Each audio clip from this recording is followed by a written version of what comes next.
Okay, well, good afternoon, everyone. Thanks for joining the Brown Bag on the Brazos presentations that we do following our board meeting. We're really glad you're with us. We have a really interesting agenda for you today. Judy, if you want to go to the next slide. The Brown Bag meetings are something that we started almost a year ago following our board meetings to help keep some of our customers and the public up to date on the decisions that our board is making, and also to discuss with you and keep you informed on some of the other projects that are going on throughout the basin. Today's agenda kind of looks like this. We're going to have a discussion from Crystal Wilde, our Human Resources Coordinator, on employment at the BRA. Like many employers across the nation, we have a lot of openings and a lot of opportunity for folks to come work with the BRA and contribute to a very meaningful cause. Also, we're going to talk a little bit about our Lake Possum Kingdom and Granbury and Whitney balancing protocol. Our Water Services Manager, Aaron Abel, will walk you through that. And then also Aaron will walk you through a water supply update on the tails of the ice storm, and you can learn about any contributions that Mother Nature made to our water supply. So then we'll take some questions and answers. So Judy, if you want to go to the next slide.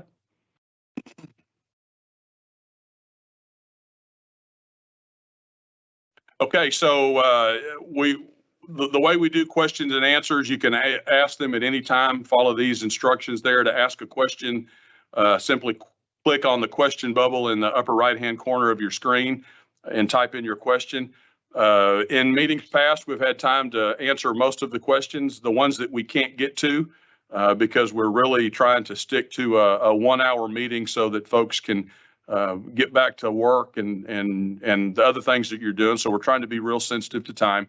But any questions that we get that we can't answer live, that we'll respond via email. If you don't want to ask your questions that way, you can also reach out to us through information@brazos.org, and we'll provide you a written answer to any question that you have.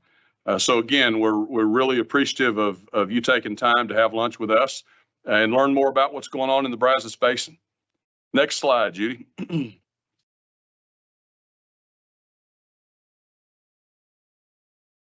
So our board meets every other month. We just had a board meeting. We follow our board meetings, as I've said, with our brown bags. Our next board meeting will be on March the 28th. We'll post the times and the agenda prior to that. All of our meetings are live streamed on the BRA YouTube channel. And then you can also go watch the minutes of our meetings on www.brazos.org. And a few days after that meeting or a few weeks after that meeting, we'll have each of those agenda items broken out individually. So if you just had an agenda item that you wanted to go watch, you wouldn't have to sit through the entire board meeting. You could just pull up whatever you're interested in and tune in that way. At our last board meeting on the 31st of January, I'll just spend a few minutes walking you through kind of some of the decisions that our board considered. We had an amendment to the Lower Brazos Regional Flood Planning Group. That's a new effort that's about a year old, where stakeholders throughout the state of Texas are looking at solutions to flooding issues. This is not a Brazos River Authority initiative per se, but we're the administrator for one of the regions through the Water Development Board. So we amended that budget to add a little money that the Water Development Board sent our way to continue that study.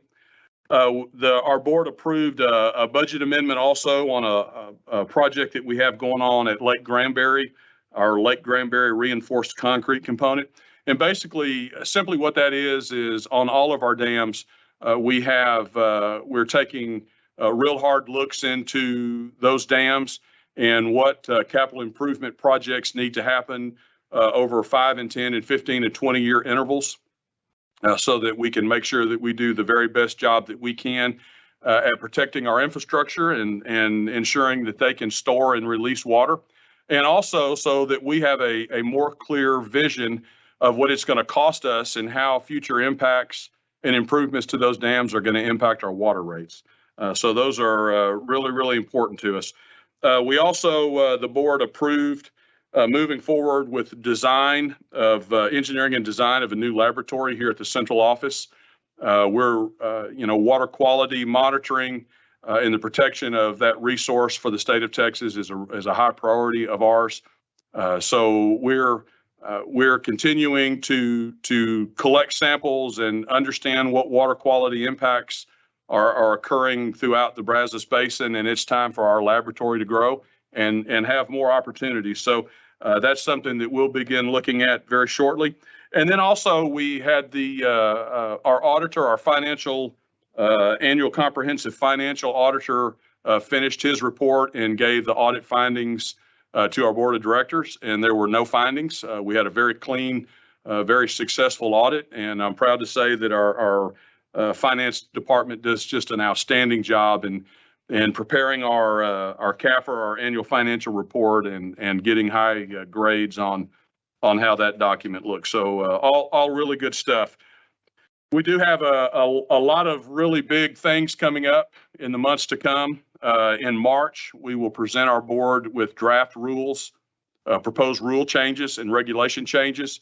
And the way that works is we will present that to our board of directors, and then they will have reviewed it, and we will make any changes that they recommend, and then we'll put those out for public comment. So everybody in the public that's interested will have an opportunity to review and provide us back feedback on our rules and regulations.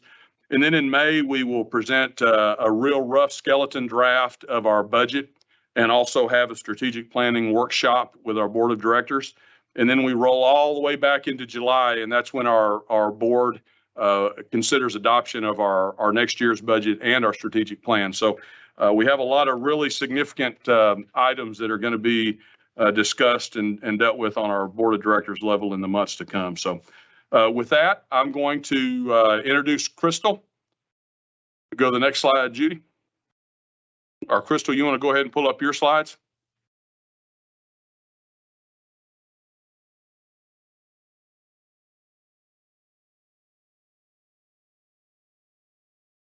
Crystal Crystal is our human resource coordinator, and again, like I kind of introduced, one of the challenges that so many employers are having these days is recruiting new, bright, fresh talent. So I've asked Crystal to walk you through opportunities at the BRA and how to get engaged and kind of how we do our recruitment and hiring. So take it away, Crystal. Hey guys, I hope you can see and hear me and see my slides. Does that all look good? Yes. Thank you. Well, good afternoon, and thank you guys for joining us for lunch. I am Crystal Wilde. I'm the HR coordinator here for the BRA, and my responsibilities are for recruitment, retention, and employee development here.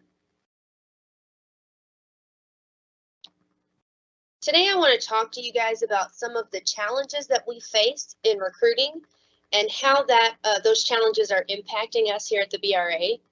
I also want to discuss the types of positions that we have available and some of the recruitment strategies that we use to attract top talent. During COVID, people held on to their jobs that they normally would have left due to uncertainty. Now, as the economy recovers and we're emerging on the other side of this pandemic, people are looking for new and better opportunities, and they are everywhere. A record high of 4.5 million Americans quit their job in November of 2021. And leading the way here in Texas, 411,000 of those people. The most recent month of available data shows that there was a 27% increase from the year earlier in people that quit their jobs. And it doesn't mean that they're leaving the workforce. It just means that they're quitting to look for better opportunities. And the reasons people are leaving are all over the place. The Society for Human Resources Management, or SHRM, their research cited that 53% left for better compensation, 42% for better work-life balance, and 36% for better benefits. Some others cited childcare demands in the face of school closures and pandemic-related workforce risks or challenges. But what COVID has done is it's changed the priorities for many in the workforce. And all of that has been a catalyst for what's known now as the Great Resignation. And it's also created something called turnover contagion, where people are seeing their friends and neighbors posting on social media about new opportunities and changing jobs, and they're thinking, hey, I should start looking to see what else is available out there. Turnover at the BRA is higher than it ever has been before.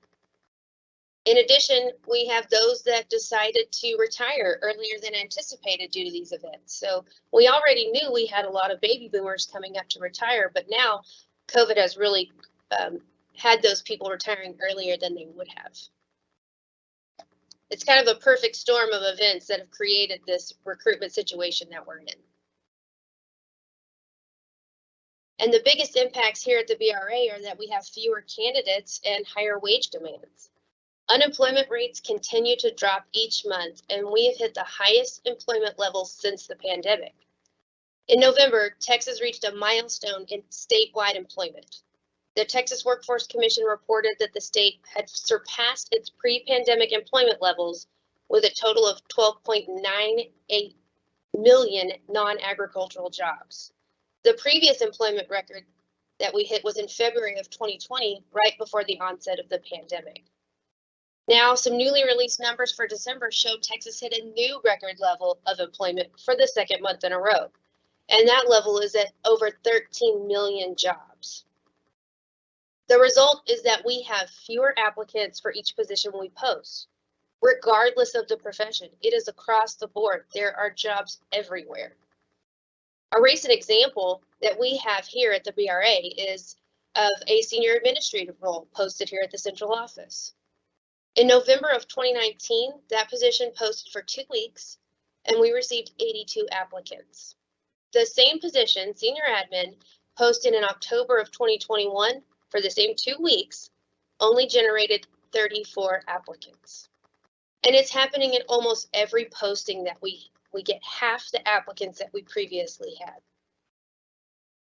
And with inflation now reaching a 40-year high, people are looking for better wages, and the opportunities are out there for them, which is creating some compression issues for our existing staff.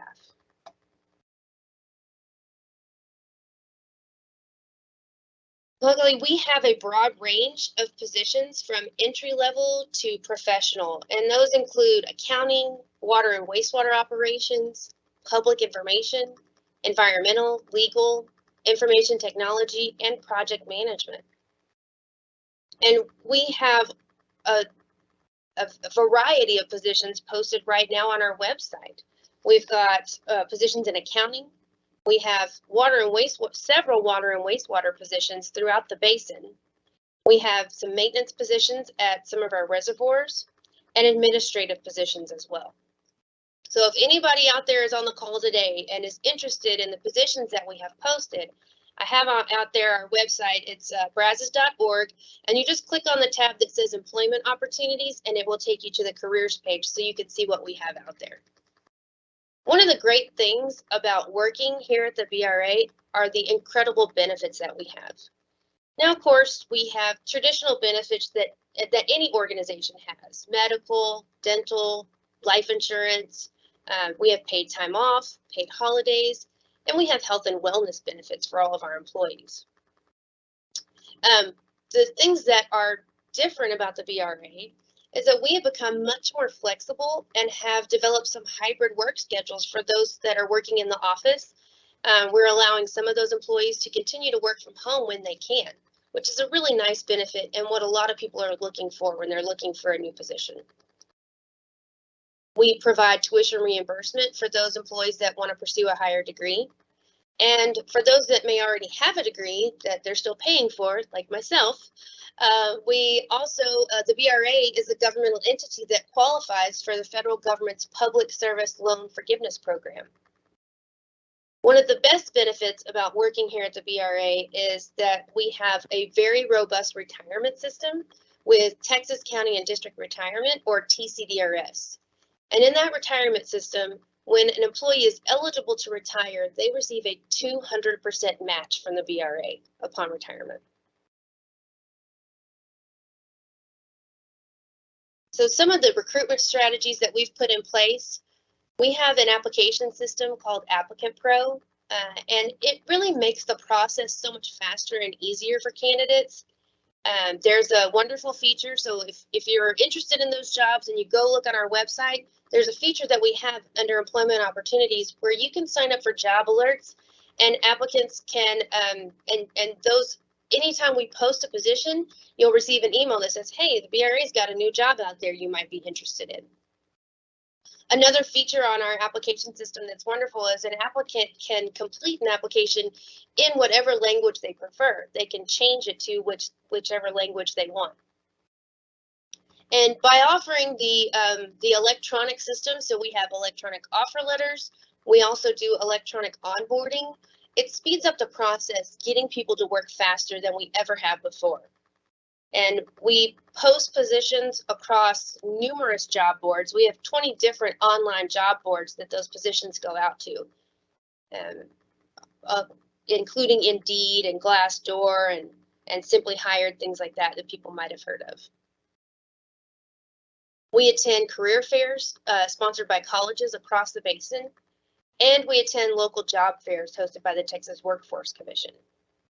We recently discussed granting hiring bonuses for those harder to fill positions in operations and maintenance of water and wastewater treatment plants. And we continue to make progress on our diversity initiative through employee engagement training, creating inclusive and welcoming workplace culture, and posting positions to various untapped applicant pools through CircleWorks. CircleWorks is a company that has an outreach system where they send our vacancy announcements to minority groups throughout Texas anytime we post a position.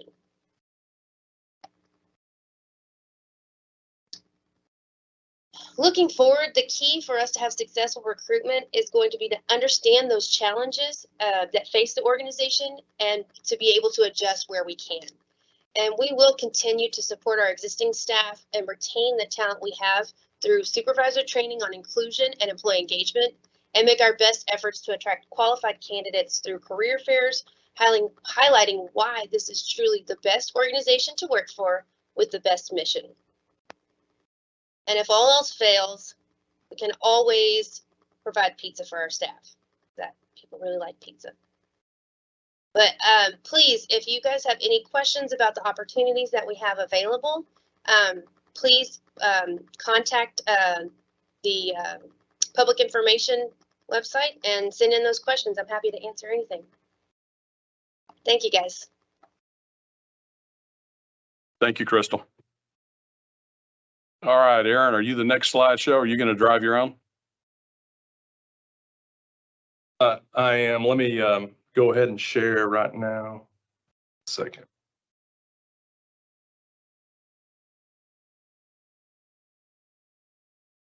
Okay, Aaron Abel is our water services manager. You hear from him every brown bag. And we think what he has to say is important enough for every meeting. Typically, he just gives an update on our water supply. But today he's going to talk about a really unique relationship we have between 3 of our reservoirs and how we manage some of the water during drier time. So Aaron, take it away. All right. Thank you all. Hopefully everybody's enjoying the warmer weather this week. But as David said, we have a couple of different topics. And first, we're going to talk about the management of lake levels and water supply on the main stem of the Brazos within the upper basin, including the reservoirs of Possum Kingdom, Lake Granbury, and Lake Limestone, or Lake Whitney, sorry. We'll then launch into the update of the condition of the water supply system that we typically provide. We wanted to set the stage to focus everyone on the 3 reservoirs along the upper portion of the Brazos, and that includes the Possum Kingdom, Lake Granbury, and Lake Whitney. This is the map of the BRA water supply system of 11 reservoirs, and so the 3 red circles are the 3 water supply reservoirs that BRA owns and operates, and that's Possum Kingdom, Lake Granbury, Lake Limestone, and the 8 other yellow circles represent the multi-use reservoirs within the system owned and operated by the U.S. Army Corps of Engineers. And BRA holds water rights not only to the water in the reservoirs that we own and operate, but we also have water rights issued by the Texas Commission on Environmental Quality in each of the core reservoirs. And so we maintain storage contracts with the Corps, and that allows BRA to store water in these reservoirs. And we pay an annual operation and maintenance fee to the Corps that helps maintain those important projects. Located about 100 river miles downstream of Lake Granbury, Lake Whitney is unique in that BRA holds a small portion of the conservation storage in the largest reservoir within the basin. BRA storage at Whitney equates to around 50,000 acre feet, or 22% of the storage from the conservation pool, which encompasses the top 13 feet of the reservoir. For reference, 1 acre foot is 1 acre, roughly a football field, filled with 1 foot of water. So it equates to just under 326,000 gallons. BRA's permitted water storage in Whitney is really less than 10% of the reservoir's capacity at the top of conservation pool, which is 533 feet above mean sea level. The remaining 78% of the volume within the conservation pool, which is around 180,000 acre feet, is utilized for hydropower generation purposes. The remaining storage at Lake Whitney, even below the conservation pool, which is over half of the volume of the reservoir, is dedicated to the powerhead pool to maintain efficiency of hydropower generation at the Whitney Dam. BRA utilizes its storage and permitted water right in Whitney primarily for downstream water supply purposes during drier times. And this is done through close coordination with the Corps of Engineers, our customers. But the Corps is really responsible for physically making the water supply releases at all the Corps owned and operated reservoirs.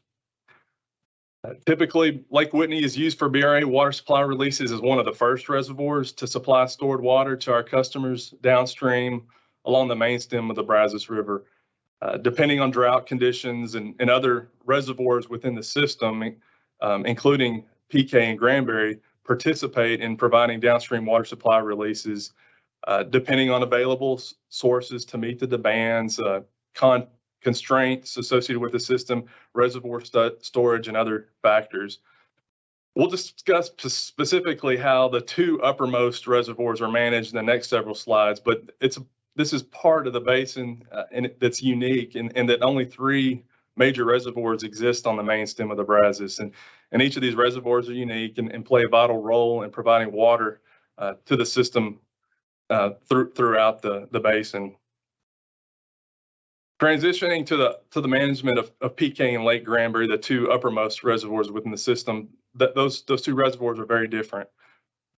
First of all, water from PK flows downstream a little over 100 river miles to Lake Granbury. So the releases from PK directly impact the lake levels at Lake Granbury.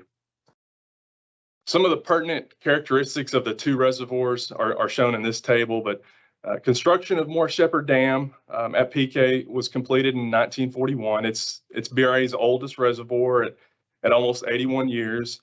And also, Moore Shepherd Dam was originally constructed with a hydroelectric generating facility that is currently no longer in use. De Cordova Bend Dam at Lake Granbury was completed in September of 1969, so it's a little over 50 years old at this point. And we've also listed the operational full elevations at both PK and Granbury, and these are elevations that represent the full levels of the reservoir. So once these levels are reached during rain events, inflows are typically being released downstream to manage and maintain lake levels and protect the infrastructure of the dam itself. The full capacity or the volume of water that is held within the reservoirs at full pull is listed in this table as well. So Possum Kingdom's full capacity is almost 540,000 acre feet, and Lake Granbury's is almost 134,000 acre feet. So you'll notice that PK is slightly over 4 times larger than Granbury in terms of volume held. PK surface area when full is a little more than twice the size of Lake Granbury's, with 18,000 acres for the surface area at PK and just over 8,000 acres for Lake Granbury. While Lake Granbury is significantly smaller than PK in terms of full capacity, it has significant lakeside demands, including providing cooling water for Comanche Peak Nuclear Power Plant there in Somerville County. Most years, the lakeside demands at Lake Granbury range between 50,000 and 60,000 acre feet per year, whereas Possum Kingdom's lakeside demands typically range between 5,000 and 6,000 acre feet per year. Both reservoirs have significant lakeside properties and various docks, both public and private boat ramps, marinas, and other features that folks utilize to enjoy the reservoirs. Lake Granbury is typically characterized as what you would call a riverine reservoir. It more or less looks like the river, but it's obviously we have a dam on the river and it impounds water. Whereas Possum Kingdom is a much deeper reservoir, has a much longer shoreline, and then also we wanted to provide some background as to how we ultimately arrived at the operational drawdown methodology for Possum Kingdom for the PK-Granbury system. So hydropower releases provided excess releases from PK from its completion in 1941 through most of 2007 when hydropower operations ceased. The releases from hydropower from PK created additional inflows downstream that caused reservoir levels at Lake Granbury to be higher than reservoir levels what it would have been without hydropower releases. So over the years, lakeside properties, docks, marinas, and other facilities at Lake Granbury were constructed with a premise that hydropower releases would continue and lake levels would be maintained at a higher level. After discontinuing hydropower at Possum Kingdom, BRA adopted an interim operating plan in early 2008 to balance drawdown between the reservoirs on a one-to-one basis during dry times.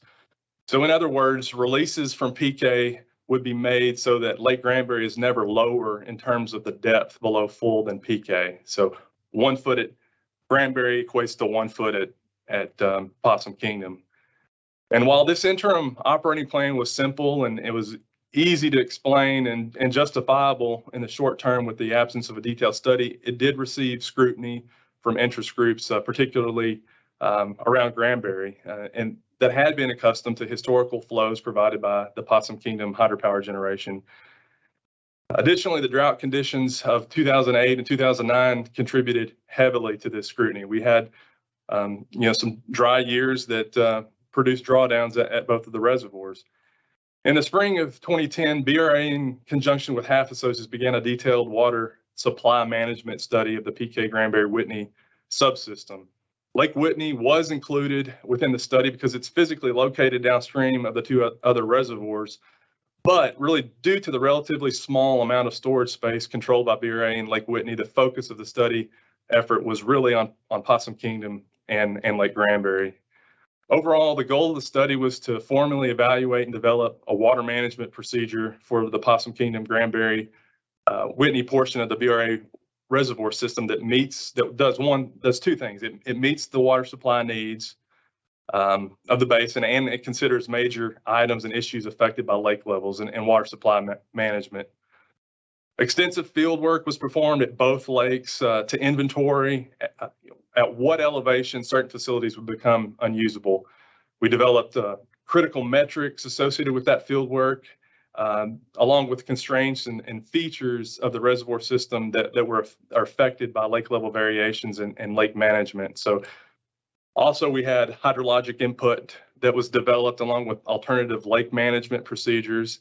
And finally, comparing a number of impacts to the lakeside features by varying the lake level management procedures allowed for the refinement and ultimate resolution of the ability to balance the impacts due to the drawdown at both reservoirs while not impacting the water supply yield of the BRA water supply system.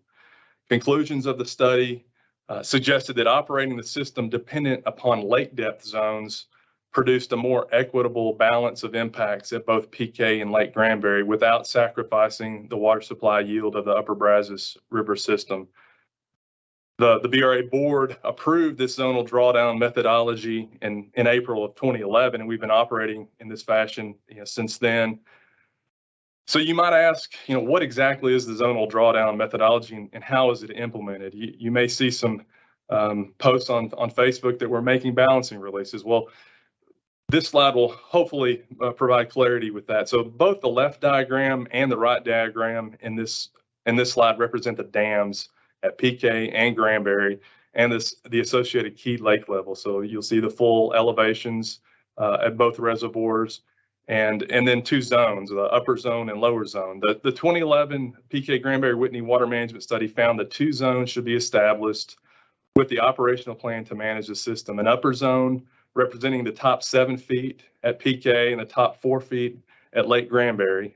So at PK from elevation 999 down to 992, and at Granbury from 692.7 down to 688.7. Within the upper zone, a 1.71 to drawdown ratio is maintained during drawdown. So in the interim protocol, we had 1-to-1. So we increased that. The study showed that to balance the impacts, we need to increase the ratio, and that's what was done. So in other words, releases are made from PK as needed, so that for every 1 foot of drawdown at Granbury, a corresponding 1.75 foot of drawdown would be experienced at Possum Kingdoms. Once the lower zone is reached during more significant droughts, once that elevation at PK reaches the 992 level, the drawdown ratio changes to 1-to-1. And so the releases from PK to maintain or adjust the drawdown between the two reservoirs are sometimes, as I mentioned before, referred to as balancing releases. And that's what we're doing is balancing the two reservoirs as far as the impacts of drawdown. We are doing this in accordance with the board-approved zonal drawdown methodology that's shown to balance the impacts between the two reservoirs during drier periods, while also maintaining our water supply yield of the subsystem in the upper basin. So hopefully this brings a little light and understanding as to how and why we operate the BRA's two uppermost water supply reservoirs in the way that we do. Now we'll talk a little bit about the current conditions in the water supply system, and we'll have some time for questions afterwards. So looking back over the last 2 months, most might recall that in December, most of the state and the Brazos River Basin experienced above normal temperatures, and for the most part, it was relatively dry. We did have some rain events early in December, but it was a pretty warm month. This graphic is from the National Weather Service, which shows the departure from normal rainfall over the last 2 months. So going back from early December to early February, that time frame, comparing what rain we had relative to what we normally get. And the yellow and tan and orange shading represents areas which have received below normal precipitation over the last 2 months, and the gray areas represent parts of the basin that received about normal rainfall. We typically don't get much rain in the winter months in Texas, but sometimes we do. And last week we actually received some frozen precip and rain. So areas represented by the cool colors, the greens and the blues and the purples, have received above normal rainfall over this period. And two things can kind of stand out. The upper basin showing slightly below normal precipitation on the order of 1 to 2 inches below normal since early December. And then areas generally along Interstate I-35 and upstream of most of the reservoirs within the central part of the basin primarily show rainfall deficits in this last 2 months of 2 to 4 inches since early December. But areas downstream of I-35 in the Little River watershed, including areas around Lake Granger and eastern Williamson County, have seen above normal rainfall on the order of 1 to 4 inches. And a lot of that fell last week, right before it got cold and things became frozen. So we got some good rain. Additionally, the upper portions of the watershed upstream of Lake Somerville along the Middle and East Deawa Creeks have also shown 1 to 4 inches of above normal rainfall since early December. This area of above normal rainfall also spans northeastward, towards Lake Limestone into Falls County along the main stem.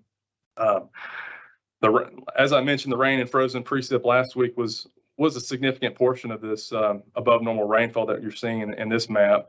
And we've also seen increases in inflow and releases from the core reservoirs at both Lakes Granger and Lake Somerville over the last couple months. The other thing to point out, I guess, is in the lower basin, we have seen some below normal rainfall over the last 2 months. So you see some areas that range between 1 and 4 inches potentially below normal. So we have most of the basin kind of below normal over the last 2 months, but we do have portions of the central basin being above normal. Looking at a longer time period, this map is similar to the previous map, but now looking over the past 6 months. So looking to mid-August of last year. And so you might recall the abnormally wet spring and summer of 2021. At the conclusion of summer 2021, we transitioned into a drier than normal period. We've had an increasing La Nina that typically produces drier than normal rainfall for this part of the U.S. And so we've seen, the lack of rainfall impacting parts of the basin. So the far upper basin, primarily upstream of PK, is seeing rainfall deficits over the last 180 days, ranging from around 2 inches below normal up to some localities, very local, seeing 6 to 8 inches below normal. So, these are shorter term impacts. Talking about agricultural impacts to drought. So we'll talk about that in the next slide. But several other areas within the basin that have seen below normal rainfall over the last 6 months include areas along the main stem from Lake Granbury down through the McLennan County area, and then the watersheds upstream of Lakes Georgetown, Lake Stillhouse Hollow, and Lake Belton, where rainfall deficits range from around 2 inches below normal up to, in some locations, particularly around Hamilton County, 8 to 12 inches below normal. So those are some pretty significant rainfall deficits looking out the last 6 months. And then portions of the lower basin downstream of Lake Somerville, from the Washington County, span downstream to the coast, have seen below normal rainfall since mid-August, generally ranging between 2 and 6 inches, with some localized 8-inch deficits in parts of Austin and Fort Bend County. So how have these rainfall deficits impacted the drought monitor? This is the drought monitor with the BRA water supply system added over the top. So each of the colored circles indicate the percent full of each of the reservoirs within the system, and the color-coded legend of the reservoirs in the upper left of each graphic. So color-coded to the percent full of each of the reservoirs in the system. The drought monitors basically depict qualitatively the drought conditions over the U.S. and Texas, and are updated every Thursday. I want to stress the context of this water supply, of the drought and the water supply. The current drought period is still representing shorter term impacts to the agricultural production, with very little impact so far on the water supply side. Water supply impacts to drought typically occur last as we enter a drought, with shorter term soil moisture deficits impacting crops and rangeland first. But it is important to monitor these shorter term impacts, as they provide a good geographic information as to when and where water supply impacts may occur first. So it's important to kind of track this as we move forward. The top left graphic is the drought monitor as of December 2nd. So the last time we had a brown bag, this was kind of the drought monitor. The top right also represents conditions as of 1 week ago, so prior to last week's storm. And then finally, the lower graphic represents conditions as of today. And the take-home message here is that, while we see the short-term impacts of the drought intensify over the last 2 months, we have seen some recent improvement in drought conditions due to some of the recent precipitation events, primarily in parts of the upper basin below PK and into the central basin along the main stem and portions of the Little River watershed. So the snow and ice in the upper portion helped mitigate some drought increases, and then some of the heavier rain that we saw in the central basin has also caused some improvement. So we've seen improvement in these areas, primarily with the extreme drought conditions that materialized from December to the early February timeframe, from extreme drought conditions improving to severe drought. So, one category improvement of drought. Overall, though, that the 88% of the basin is in some form of drought intensity category, and hopefully we can continue to see some improvements in the drought monitor as we move toward further into this month and into the wetter period of the year. This is a graphic that we typically show at these presentations, and this is updated every week on Wednesday, and it shows the current available storage and reservoir drawdown of the water supply reservoirs within the BRA water supply system, and it's valid as of yesterday morning. It basically shows the status of all 11 reservoirs, and with the far left representing the upper Brazos and the far right, the Gulf Coast. So you're moving from upstream on the left to downstream on the right. The height of the bars represent the total storage capacity of the reservoirs under the conservation pools. And the blue area under the bars represent the actual water stored in the reservoirs. The white in the bars represent the empty storage. So you'll see, some of the reservoirs with a little bit of empty storage. Overall, we're doing really well. The table in the upper right-hand corner of the graphic provides the values that correlate with each reservoir as far as percent full and the drawdown. So you can see generally most of the reservoirs are around 90% full or higher, with drawdowns at these reservoirs around 3 feet from full or less. The core reservoirs of Lake Granger and Lake Somerville are impounding floodwater as we speak now within their flood control pools from the recent storms from last week. Both of the reservoirs are currently slowly evacuating the floodwater, with Lake Granger releasing just under 760 cubic feet per second, or about 1,500 acre feet per day, and Lake Somerville releasing around 360 cubic feet per second. Lake Georgetown is the smallest reservoir within the system, and it is currently at 79% full. We transfer water from Stillhouse Hollow to Lake Georgetown through the Williamson County Regional Raw Water Line to augment the supply in Georgetown for providing water for the cities of Georgetown, Round Rock, and Brushy Creek Municipal Utility District. We've continued to transfer water through the pipeline from about late September to now, and currently we're transferring about 41 million gallons per day, or around 126 acre feet per day through the pipeline. Overall, the reservoir system as a whole is about 94% full and in good condition, storing about 1.82 million acre feet within the conservation storage spaces of the reservoir system. This chart shows what the reservoir system may look like by the end of March under extremely dry conditions. These are 2-month projections that are updated at the beginning of each month. So this was issued, I guess, earlier this week. And typically during wetter periods, we discontinue this product because it's hard to know when we're going to start a drought. And so typically when we start to enter into a drier period, we start issuing these projections. And we've been providing these projections, the first part of each month since the fall. And you can find these projections on our website at brazos.org.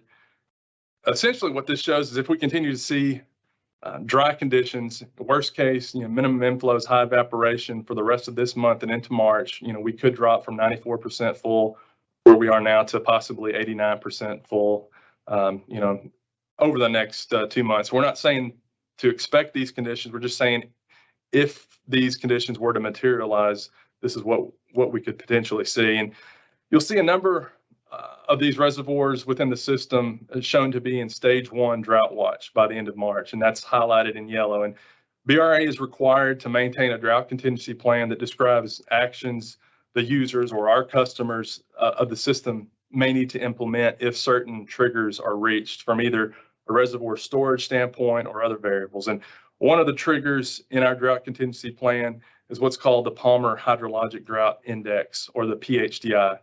The PHDI, which is a product of the National Oceanic and Atmospheric Administration, is an indicator of the hydrological impacts of drought. For example, reservoir levels, groundwater levels, streamflow levels, and other variables which take longer to develop to see impacts due to a drought, and take longer to recover from during after a drought. So if conditions continue to remain drier than normal in the watersheds above these reservoirs, it's likely that the PHDI criteria may be met for these reservoirs to enter into stage 1 drought watch. And it's essentially most of the system, excluding Lake Granger and Lake Somerville. The stated goals in stage 1 drought watch are really to do 2 things: raise awareness of the developing drought situation and achieve a 5% reduction in water use that would have occurred in the absence of any drought contingency measures. So hopefully this doesn't happen, and we'll continue to have some rain events to improve conditions. But this is just a what if scenario, and kind of the worst case scenario. Seasonal outlooks from the National Oceanic and Atmospheric Administration combine effects of the long-term trends of soil moisture and, when appropriate, the El Nino and La Nina conditions. And this is the 3-month outlook issued by NOAA a couple of weeks ago, which shows the probability of above or below normal precipitation and temperature over the next 3 months. So essentially from now through the end of April. And the graphic on the left shows the seasonal temperature outlook. The light to darker oranges indicate increased probability of above normal temperatures over the next 3 months. And the graphic on the right shows a seasonal precipitation outlook. So the lighter, browns and darker browns indicate increased probability of below normal precipitation throughout most of Texas over the next 3 months. Just to caveat these outlooks, these are long-term outlooks and they don't really capture shorter-term events. For example, the winter storm that impacted a good portion of Texas last week, that was, that brought below normal temperatures and above normal rainfall for a lot of the state and basin. So it's still possible to have significant precipitation events or the possibility of below normal temperatures over the next 3 months. This is just kind of a longer term outlook. In the near term, though, the 8 to 14 day forecast, I don't have these here, but they are hinting at another storm system that should give us another shot of rain toward the end of next week. So we should see some additional improvements in the conditions over the next couple of weeks and hopefully continued improvements in stream flow and reservoir levels. So I think that concludes the water supply update, and really appreciate folks for tuning in. Hey, David, if you want, I understand one of the questions that came in. I can try to address that right now if you'd like, and maybe somebody can come in there and help you with your mic. One of the questions I think that came in through it didn't come in exactly through the live event, but somebody had asked something about the responsibility for a spill if there's a spill around one of our reservoirs. And unfortunately, we do have spills that occasionally occur. And sometimes, we have boats that sink within some of the marina facilities. The owner of the vessel from which that spill emanates is responsible for the cleanup and the cost associated thereto. And I believe that's found in the water code and specifically chapters 7 and chapters 26. In addition,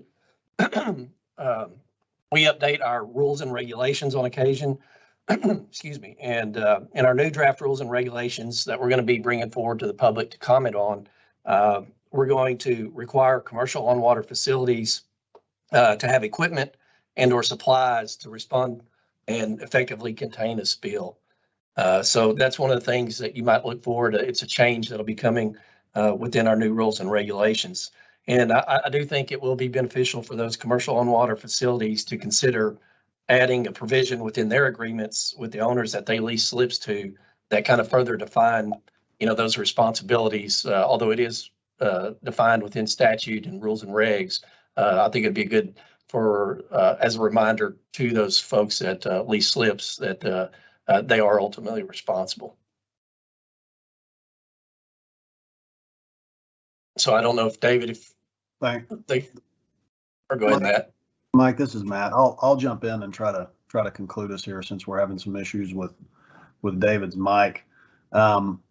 And again, sometimes we get live questions through the live chat, and sometimes we don't. Sometimes we have shy groups that join us and don't have any questions for us. So a lot of times when it happens, what we'll do is we'll mine our social media or our website and look for frequent questions that we've gotten in the last couple of months and try to answer them here live in case folks who are interested in those want answers and Mike just hit one of those himself. Another one that we've gotten recently related to erosion, particularly along the river, and what folks can do to prevent erosion issues. And what we typically tell folks is that, it's best to reach out to a private company or a private contractor on that if you're thinking of doing some sort of bulkheading and or riprap. While the BRA does permit bulkheads and riprap and things like that at our reservoirs, we do not do so on the river. We don't have the jurisdiction to do that. However, it's possible, depending on what folks are wanting to do, after you reach out to a private contractor, you may end up needing to work with the U.S. Army Corps of Engineers and get some sort of 404 permit through the U.S. Army Corps of Engineers. Again, it just depends on exactly what you're doing, but you won't need a permit from BRA to do any sort of erosion control on the river itself, because again, we don't have that kind of jurisdiction. And then I believe another question that we've gotten recently as well is, and I'm actually going to throw this one to Aaron and bring him back on, is what does it mean when a stream flow hits action stage? A stream flow gauge hits action stage. What does that mean, or how can a person who doesn't do water every day understand exactly what that means for them? Yeah, thanks, Matt. And I think, like you said, this one, has been a question over the last several weeks, and maybe even longer than that. So what does action stage mean? And I think I'm going to share my screen to hopefully give folks a better understanding. So the National Weather Service, the West Gulf River Forecast Center, they're responsible with issuing forecasts along the river and downstream of our reservoirs. We coordinate closely with them as far as our releases are concerned. But it's their responsibility to model the river, if you will, and then the National Weather Service, the forecast office, issue the actual warnings. You may see, different flood warnings, come across, your cell phone or your TV, if you're sitting at home. So what does action stage mean? So I have this shared. This is the Brazos River gauge near Hempstead, and this is just below the Bryan College Station area. And you can see this is taken from earlier this week. And you'll see these different color codes. So action stage for Hempstead's at 25 feet. Then you get into minor, moderate, and major flood categories, at higher flows.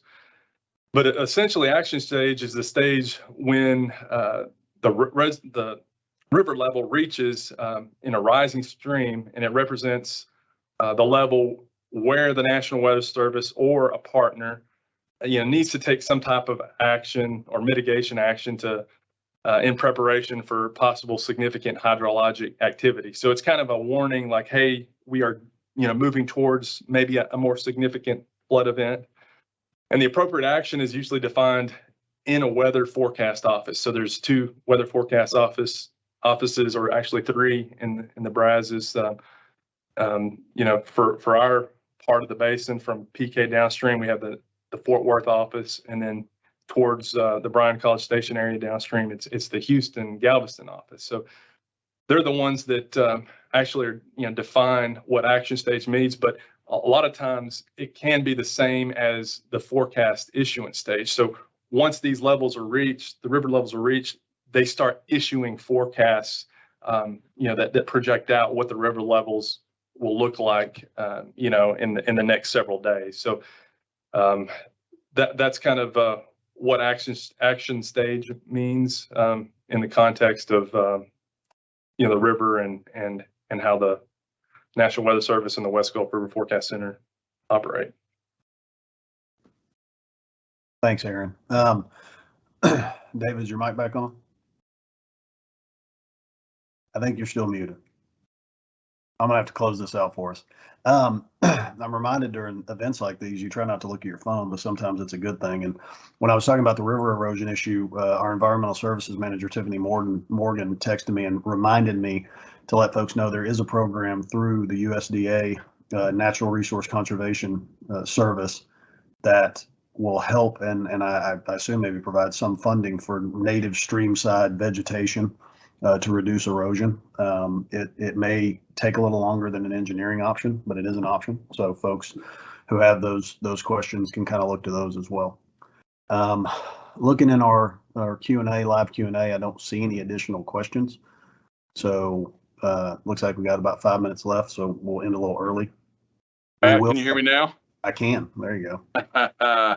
Hey, I'd just like to remind everybody that, again, starting in March, with our brown bag, we'll be going through and presenting our proposed changes to our rules and regs, and that's something that you'll want to tune into.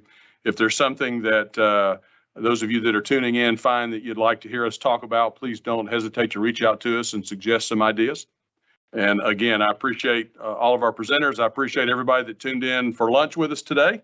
And hope everybody has a great rest of your day. So thanks for tuning in. Bye-bye.